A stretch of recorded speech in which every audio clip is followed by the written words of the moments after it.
Hello everyone, welcome back to the Real Queen of the CC33 channel. I'm here with some more articles, okay? We'll be learning about a man named Thomas Hobbes. He is a political philosopher, and he said he has something for me, which is us, okay? And I believe him, okay? He used to be one of my slave masters, so yes, okay? So this must be important, okay? This is how he looks, yes, from the color purple. Find his picture right quick.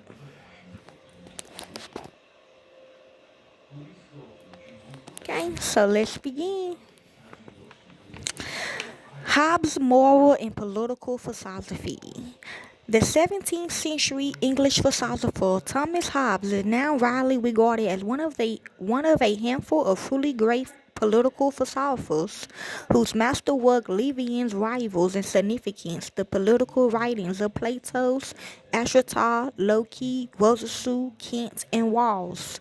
Hobbes is famous for his early and elaborated development of what has come to be known as social contract theory, the method for justifying political principles or arrangements by appeals to the agreement that will be made among suitable situated, rational, free, and equal persons.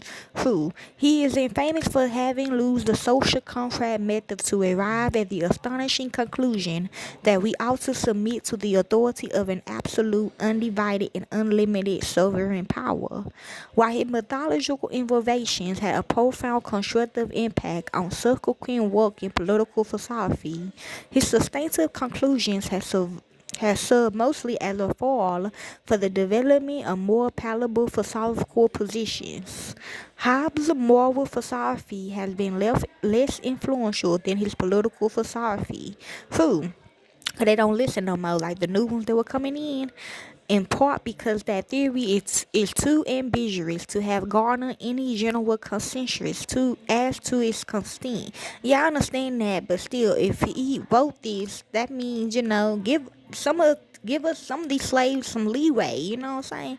Most scholars have taken Hobbes to have affirmed some sort of personal relativism or subjectivism, and no, I never had relations with him. Thank you, but views that Hobbes espoused divine command theory, virtue ethics, world egotism, or a form of projectivism also find support in Hobbes' texts and among scholars. Because Hobbes held that the true doctrine of the laws of nature is the true moral philosophy. Differences in interpretation of Hobbes' moral philosophy can be traced to differing understandings of the status and operation of Hobbes' laws of nature, which laws will be discussed below. The former dominant view that Hobbes espoused for psychological egoism as to the foundation of his moral theory is currently widely rejected, and there has been to date no fully systematic studies of Hobbes' moral psychologically. True. Major political writings. Hobbes wrote several versions of a political philosophy, including The Elements of Law, Natural and Political, published in 1650, DCV, published in English as Philosophical Rudiments Concerning Government and Society in 1651, the English Levians, published in 1651, and his Latin revision in 1688. The philosophical project. Hobbes sought to discover rational principles for the construction of a civil polity that would not be subject to destruction from within.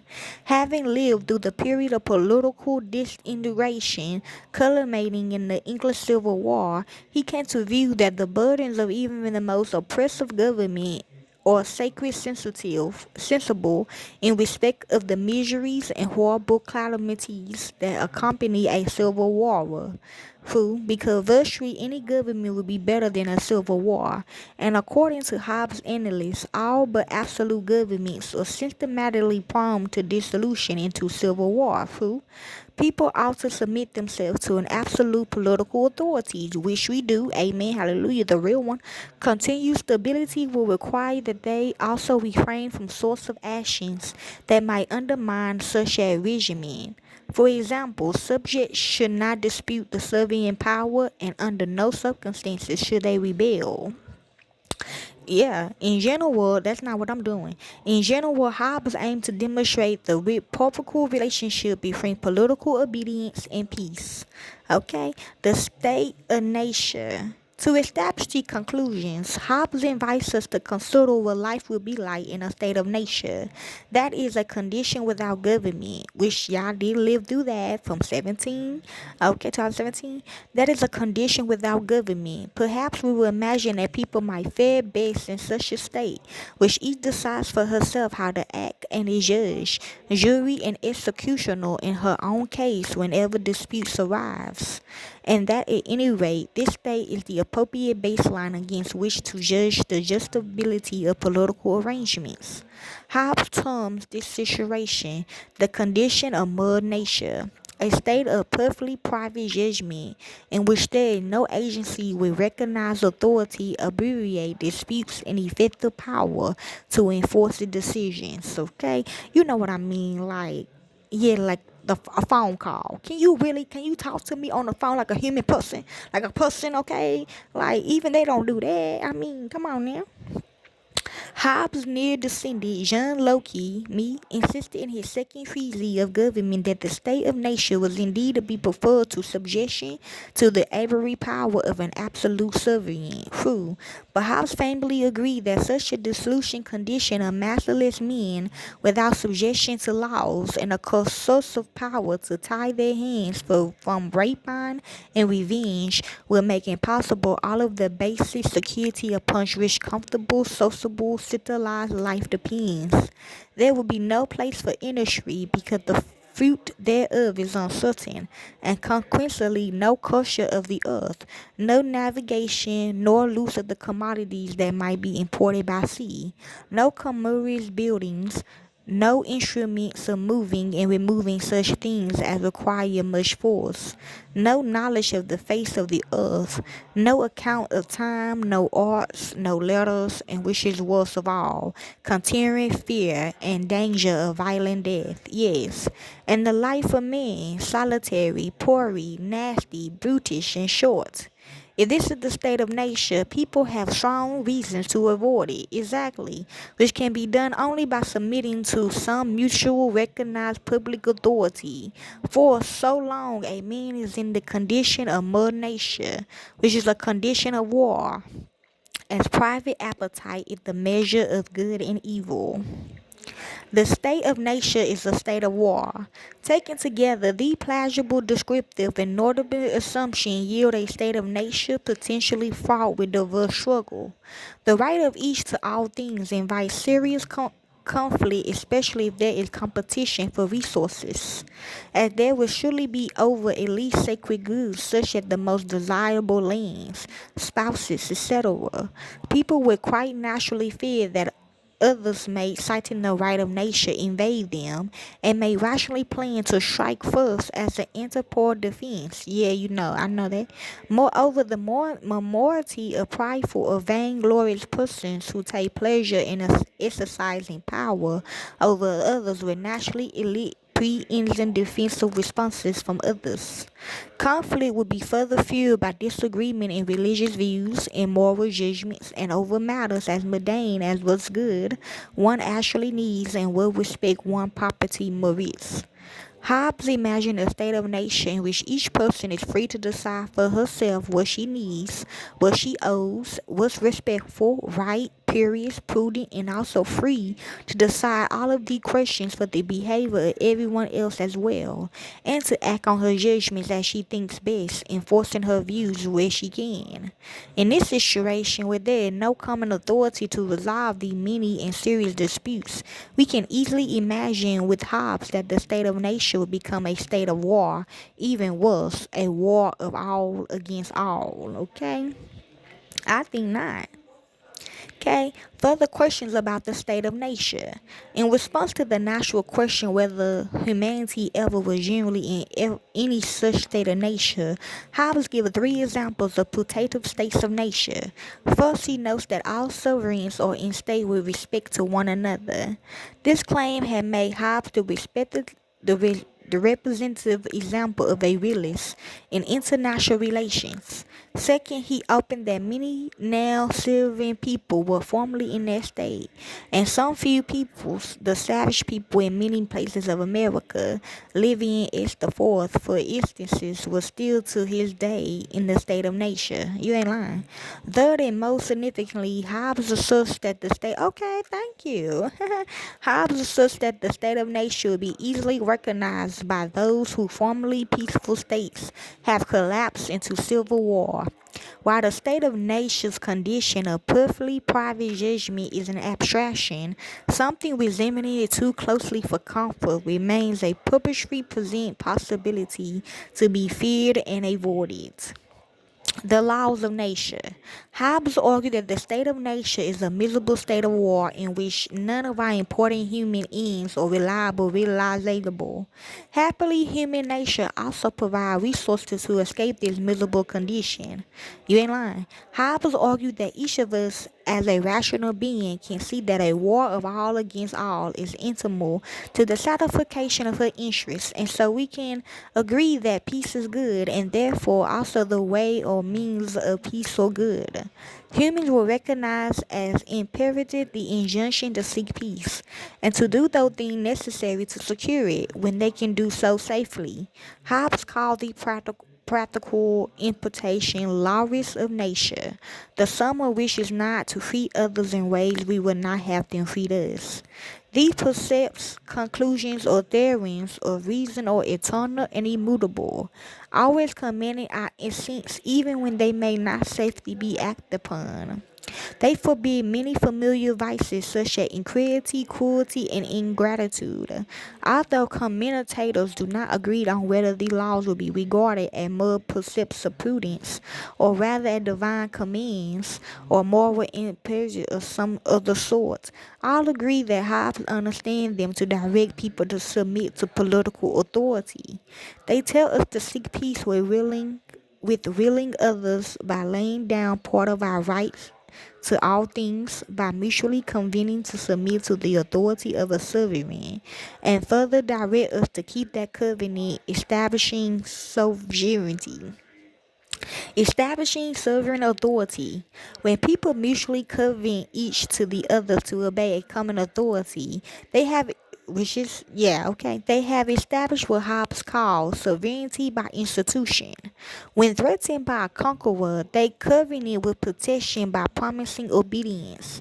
They have established sovereignty by accretions. They are equally legitimate ways of establishing sovereignty according to Hobbes, and the underlying motivation is the same, named fear, whether of one's fellows or of a conqueror. The social covenant involves both the renunciation or transfer of rights and the authorization of the sovereign power. You ain't lying. Political ligament depends not on how a government came to power, but only on whether it can effectively protect those who had consented to obey it. Political obligation ends when protection ceases. Okay? Absolutism. Although Hobbes offers some mild pragmatic grounds for preferring monarchy to other forms of government, his main concern was to argue that effective government, whether its form, must have absolute authority. Its power must be neither divided nor limited. The powers of legislation, adjunction, enforcement, taxation, war making, and the less familiar right of control of Normandy doctrine are connected in such a way that allows so one may thwart effective exercise of the rest. For example, legislation without interpretation and enforcement will not serve to regulate conduct. Only a government that possesses all of what Hobbes terms the essential rights of sovereignty can be reliable, effective, since where partial set of these rights are held by different bodies that disagree in their judgment as to what is to be done, perilous or effective government or degeneration from into a civil war to settle the dispute may occur. Responsibility in the limits of political obligations. When subject institute a sovereign by authorizing it, they agree in conformity with the principle. No wrong is done to a consenting party, not to hold it liable for any errors in judgment it may make, and not to treat any harms it does to them as actionable injustices. Although many interpreters have assumed that by authorizing a sojourn, subjects become morally responsible for the actions it commends. Hobbes instead insists that the external actions done in obedience to laws without the inward approbation or the right or the action of sovereign and not of the subject, which is in the case, but as an instrument without any motion of his own at all. It may be important to Hobbes' project of persuading his Christian readers to obey their sovereign that he can reassure them that God will not hold them responsible for wrongful actions done at the sovereign's command, because they cannot reasonably be expected to obey if doing so would jeopardize their eternal prospects. Hence, Hobbes explains that whatsoever a subject is compelled to do in obedience to his sovereign, and that is not in order to his own mind, but in order to the laws of his country, that action is not his, but sovereign's. This position reinforces absolutism by permitting Hobbes to maintain that subjects can obey even commands to perform actions that believe to be sinful without fear of divine punishment. Okay?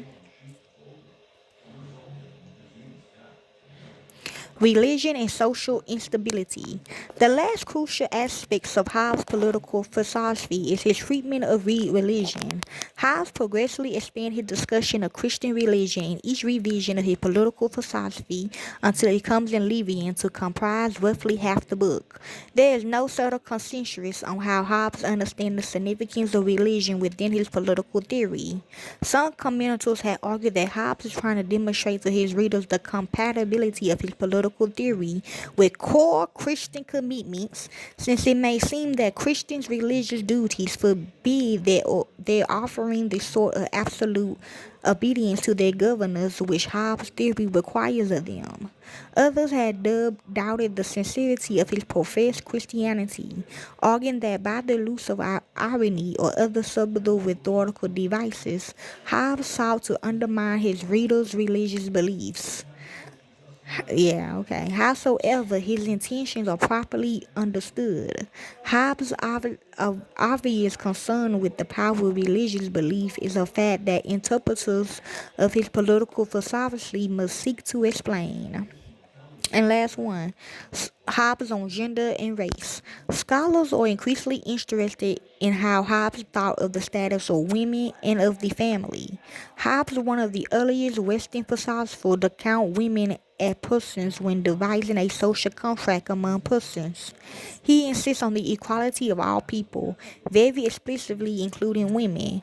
People are equal because they are all subject to domination and all potentially capable of dominating others. No person is so strong as to be invulnerable to attack while sleeping by the concerted efforts of others, nor any so strong as to be assured of dominating all others. In this relevant sense, women are naturally equal to men. They are equally naturally free, meaning that their consent is required before they will be under the authority of anyone else. And this Hobbes claim stand in stark contrast to many prevailing views of the time, according to which women were born inferior to and subordinated to men. Sir Robert Filmer, who later served as the target of John Locke's first treatise of government, is a well-known proponent of this view, which he called patrialism, explicitly rejecting the patriarchal view as well as select laws. Hobbes maintained that women can be sovereign. Authority for him is neither male or female. He also argued for natural maternal rights. In the state of nature, dominance over children naturally belongs to the mother. He adopted the example of the Amazon warrior woman as evidence, which is me. And I ate my bad. Anyway, so yeah, that's basically what you want me to tell y'all, okay? And yes, enjoy.